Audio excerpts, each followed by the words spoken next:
Jeigu už 1000 eurų būtum nusipirkęs kompanijos Zoom akcijas pirmą dieną, kai tik jomis buvo pradėta prekiauti, ir pardavęs sekančią dieną, būtum uždirbęs 800 eurų per vieną dieną. Tai todėl investavimas į startuolius kai kam gali pasirodyti toks patrauklus. Bėda tik tame, kad yra nemažai startuolių, kurių situacija atvirkščia nuo Zoom, kada jie sužlunga ir investuotojai praranda pinigus. Tai va, tai pagalvojus būtų labai faina, jeigu būtų įmanoma atskirti sėkmingus nuo nesėkmingų startuolių ir įdarbinti savo pinigus tik į tuos, kurie yra sėkmingi. Nu, aišku, su sąlyga, kad nereikėtų ten sėdėti valandas, nuo ryto iki vakaro analizuoti verslo modelius, komandą, vadybą, finansinius rodiklius, rinkos situaciją ir dar bandyti atspėti, kam paeis, o kam nepaeis. Tai šiandien apie tokią galimybę ir pakalbėsim, nes visus aukščiau išvardintus iššūkius sprendžia sutelktinio finansavimo platforma Scramble. Jie atrenka startupus, išanalizuoja jų veiklos modelius, pasižiūri finansinės ataskaitas ir suteikia mums galimybės taupyti savo laiką. Ir jei didžioji dalis žmonių žino tokias sutelktinio investavimo platformas kaip Profitus, Estate Guru, Savvy, Riongen ir panašiai, ir bent jau supranta tą veiklos modelį, tai Scramble nors ir veikia panašių principų,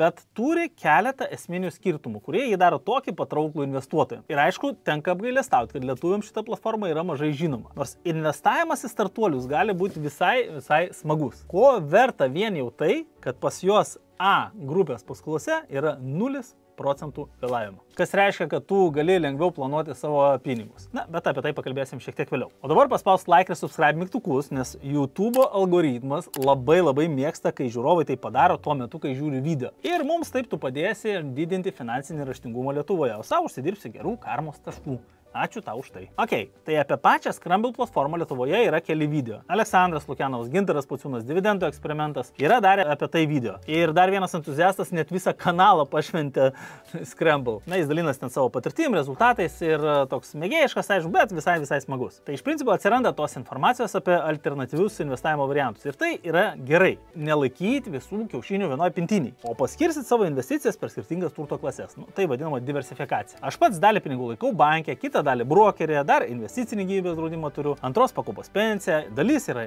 kriptovaliutose ir dalis yra nekilnojamo turto. Gaunasi iš viso 6 skirtingi investavimo būdai. Na, o šiandien pradėsim ir 7. Aš suinvestuosiu 100 eurų į Scramble ir parodysiu, kaip veikia sutelktinis finansavimas į startuolius. Į ką reikia atkreipdėmėsi, kokią grąžą galima gauti ir kokios egzistuoja rizikos. Jeigu toks eksperimentas pasirodys įdomus, tai duok feedbacką per komentarus. Gal tada padarysim daugiau tokių eksperimentinių video, kur investuosim kokią nors turto klasę ir pasidalinsim rezultatais po kurio laiko. Tai kas tas Scramble? Atsidarom mes puslapį ir pasižiūrim. Suvedam scrambleup.com ir kaip matom, viskas yra angliškai. Yra kelios kalbos, lietuvių dėja nėra. Na, bet kai žiūri mūsų kanalą, tai žino, kad aš turiu superinį lifehacką, kur parsisinti programėlę, kuri vadinasi DeepL, pasidarai savo extensioną ir man viską išverčia į lietuvių kalbą. Tai čia labai gerai tiems, kas norėtų viską lietuviškai matyti. Gerai, tai žiūrim, ką turim. 11 milijonų eurų beveik yra investuota į prekių ženklus, 21 000 beveik žmonių jau pasitikė Scramble, investuoja ir vidutinė grąža yra 16% per metus. Tai čia reikia neapsigauti ir žinoti, kad vidutinė grąža yra iš vienų investicijų yra mažesnė grąža, iš kitų yra didesnė. Tai ką aš turiu mintyje, 16% grąža, tai yra sistema tokia, kad investavimas vyksta arba į A grupę, arba į B grupę, arba į abi. Bet yra didelis skirtumas tarp A ir B grupės. Scramble tai yra vadinami raundai, kur tu investuoji pinigus nuo 1 mėnesio dienos iki 15-16. Ir tas raundas, tu turi suspėti per tą laiką investuoti. Tai ką reiškia A ir ką reiškia B ir kuom jie skiriasi. Į investavimas į A grupės paskolas, tai tavo grąža gali būti tikėtina apie 10-12%. Va, čia galutinė metinė grąža rašo 12,4. Tai čia su reinvestavimu. Nes į A tipo paskolos, tai va ir pereinam. Galima gauti grąžos po 1% per mėnesį. Bet investavimas vyksta pusę metų, 6 mėnesius. Tai reiškia, ateina startuolis susirenka savo pinigus ir jisai pusę metų su A paskola grąžina kiekvieną mėnesį. Dalis paskolos grįžta ir dalis procentų tavo grįžta. Tai va, terminas 6 mėnesiai, kas mėnesį 20% plus investuoja pinigų pats Scramble, pats startuolis, jisai tiki to savo brandais ir jisai investuoja savo pinigus kaip pati įmonė. Ir kokia apsauga yra? Tai yra triguba apsauga vadinama, investuotojas kiekvieną mėnesį gauna išmokas ir, reiškia, jo rizika mažėja kiekvieną mėnesį. Tada bendrai įkūrėjai, tai yra tas co-founderiai, to startuoliai, kurie investuoja, jisai dalinai užtikrina savo pinigais, kad viskas bus ok, iki 40% garantuoja savo lėšomis. Ir tada galiausiai iš B grupės dalis pinigų keliauja į A grupę, kad padengti, jeigu kažkas atsitinka. Ir mes toj pasižiūrėsim, kad A grupėje nėra iš viso ne vieno vėlavimo. Tai A grupės yra tokia, grąža mažesnė, bet ir rizika mažesnė. Keliaujam į B grupę. B grupėje mokamos palūkanos po 6 mėnesių. Tai reiškia, šiandien investuoji, palūkanas ir savo pinigus atgausi po 6 mėnesių. A grupiai primenu, kad kiekvieną mėnesį. Tada grąža gali būti iki 25%. Ir kokios yra garantijos, tai co-founderis garantuoja 40%, kad jeigu kažkas atsitiks, jisai padengs 40% iš tos paskolos. Jeigu yra 2 arba 3 co-founderiai, tai praktiškai 2 co-founderiai jau 80%. 3 jau gali net visą 100 garantuoti. Tai vis tiek čia yra bet kokia atveju aukštesnė rizika, tai bet koks investavimas yra susijęs su rizika, praeities rezultatai negarantuoja tokių pat rezultatų ateityje. Ir mes pasižiūrėkim, kokia yra istorija, kaip sekėsi investuoti į tuos startuolius. Tai keliaujam raundų istoriją, yra jau įvykę 36 raundai, iš viso suinvestuota beveik, kaip ir buvo parodyta, beveik 11 milijonų pinigų, 82 prekių ženklai gavo investavimą, o grąžinta jau yra 1%, tai reiškia dar vis vyksta. Ir geriausias pavyzdys yra laiku grąžintos lėšos A ir B grupė. A grupėje 100% pinigų grąžino laiku, o B grupėje 11% negrąžino laiku. Tai nereiškia, kad iš viso negrįžo, tai reiškia, kad tiesiog buvo šiek tiek užlaikymai ir taip toliau. Tai todėl didesnė grąža, didesnė rizika, mažesnė grąža, mažesnė rizika. Tai pasižiūrim, kaip mums sekėsi, tarkim, 21 metais. Ir čia galim per mėnesius eiti, ne? Ir mes matom, kiek investavo, kiek prekės ženklų buvo, visą šitą informaciją galim pasižiūrėti. O kiek šalių ir rodo, kad A grupė visą laiką grąža grįžta laiku. Tai pasižiūrim, keliaujam, tas pats su 24 metais galim pereiti, pasižiūrėti. Žodžiu, čia galit patys pasivaikščioti, pasižiūrėti, visai čia gausis įdomu. Tai kokie yra dabar šitie brandai? Tai brandų yra virš 80 ir rodo dabartinį etapą, kas vyksta šiuo metu. Parodysiu aš, kaip aš suinvestavau pinigus ir kur suinvestavau ir viską pasimatysi. Bet labai įdomu, galim pasižiūrėti. Šitie brandai visi yra atrinkti, jie užtrunka, ganėtinai nemažai laiko, pasižiūrė ataskaitas, pasižiūrė, kas per brandas, kiek laiko dirba ir galit mes pamatyti, kad kai kurie brandai nuo 13 metų dirba, nuo 11 metų, 19, tai reiškia, tai tam tikros kompanijos, kurios jau istoriškai yra parodžiusios, kad jos gali generuoti grąžą, kad jos turi veikiančius modelius, kad jos uždirba pinigus. Tai ne bet kas čia gali patekti. Yra ir naujų, kurie startuoja 23 metais. Tai įvairūs prekių ženklai, kurios galime investuoti drąsiai ir gauti tam tikrą grąžą. Tai jeigu nuspręsit, kad jūs norite pabandyti investuoti startuolius, yra labai paprasti žingsniai, standartiniai, kuriuos galima atlikti. Tai tiesiog prisijungiame susikuriam paskyrą, tai vėl nusifotografuoti save. Tai yra tie standartiniai žingsniai, kur jeigu jau tu investuoji, tai tikrai esi praėjęs ir žinai. Tada išsirinkė savo paskolų grupę A arba B ir tada turi suspėti dalyvauti investavimo raunde. Pasižiūrim, kokia dabar yra situacija su investavimo raundais. Tai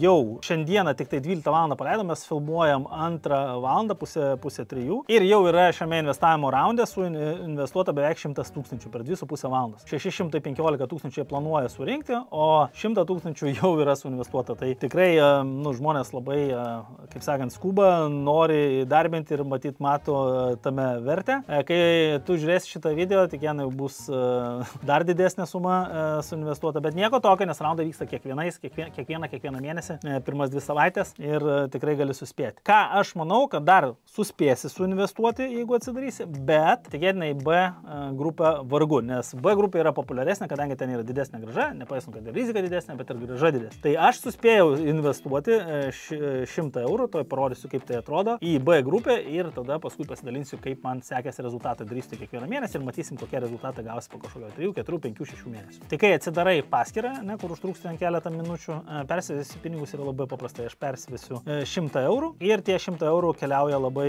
lengvai. Tu gali pasirinkti, per kur tuos pinigus persivesi. Gali bankinių pavedimų, nuo kortelės ir kiekvieną parodyta, kiek kainuoja kiekvienas pavedimas. Tai aš tai padarysiu per Swedbanką, sumokėsiu 18 centų už pavedimą ir persivesiu savo ramiai pinigus. Ir viskas, kelias minutės, mokėjimas atliktas sėkmingai. Pinigai į mano sąskaitą įkrito, vasario 1 dieną 12 val. Tai kai filmuoju šitą video, prasideda tas pirmas raundas. Na ir eisim į investavimą ir investuosim 100 eurų, pasižiūrėsim, kaip mums seksis. O matom, kad jau 96 investuotojai investuoja ir keliaujam mes prie raundo. Taip.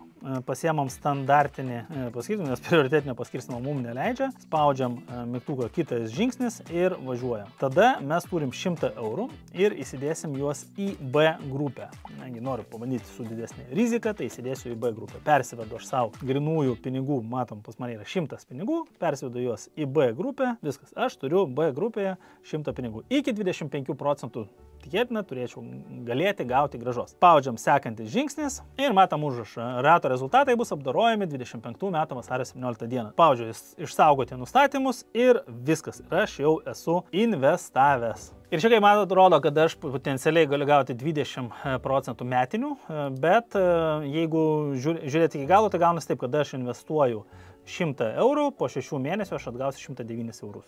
Tai reiškia 18% metinė grąža. Na ir viskas, 100 eurų yra suinvestuota, pasižiūrėsim kaip peisis, pasidalinsiu rezultatais ir matysim, kaip mums investavimas į Scramble atneš kokius rezultatus. Šiaip pati platforma yra ganėtinai įdomi, turi savo pliusų, savo minusų, vartojimas, naudojimas labai patogus yra, žiauriai patogus, bet aptarkim, kokios yra grėsmės, kokie yra pliusai, kokie minusai. Tai iš minusų galim pasakyti taip, kad yra ganėtinai jaunas modelis. Tai yra tik tai 3 metai gyvuoja, kaip ir viskas ok, juda į priekį, bet, pavyzdžiui, kitos P2P platformos yra tam po 10-15 metų. Tai jauna platforma. Antras dalykas, kad jeigu norit patekti į B raundą ir uždirbti daugiau, tai reikia tai daryti iš karto pačią pirmą ar ten antrą mėnesio dieną. Tai reiškia, tu esi pririštas prie laiko. Nėra automatinio investavimo.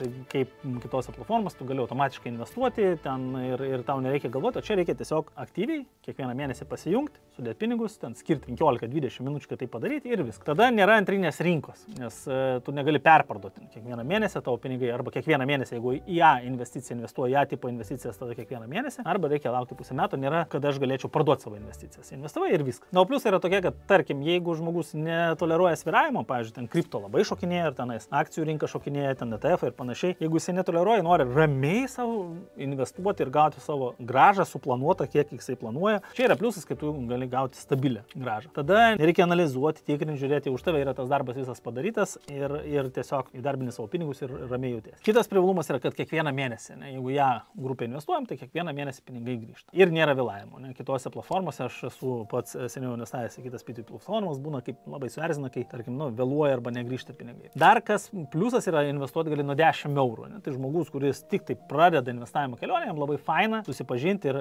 įdarbinti savo pinigus, bent jau nedidelėm sumom pasižiūrėti, prasitestuoti, kaip veikia. Grąža irgi yra nebloga, nes galima gauti 10% grąžos, kas nėra super mega turbo įspūdinga, bet jeigu jinai yra stabili ir visai smagu. O kitas dalykas, tu gali gauti ir didesnę grąžą, iki 25%. Tai irgi yra faina, nes tu gali, kaip sakant, planuoti ir uždirbti pinigų, kas yra visai patrauklų. Na ir dar galima, jeigu investuojant į A grupės paskolas, tai gauti už kiekvieną 100 eurų po 5 eurų premiją. Tai čia galioja naujiems investuotojams, kurie atsidaro paskyrą ir pradeda investuoti. Jeigu nori išbandyti šiek tiek kitokį investavimą negu įprastai, arba jeigu nori pasidaryti didesnį potencialų pelningumą, čia aš kalbu apie tos potencialius 25% B grupiai, tai visas nuorodos į Scramble platformą yra šio video aprašyme. Tai reikia nueiti, atsidaryti paskyrą, išsirinkti arba B grupę ir pradėti įdarbinti savo pinigus. Tai tokia Scramble platformos apžvalga. Jeigu toks video pasirodė tau įdomus, tai būtinai parašyk komentarą. Gal po kokio pusmečio padarysiu, kokie rezultatai yra, jeigu bus daug komentarų ir matysiu susidomėjimą ir pasidalinsiu su jumis, kokie rezultatai buvo. Tai ačiū, kad žiūrėjai ir sėkmės.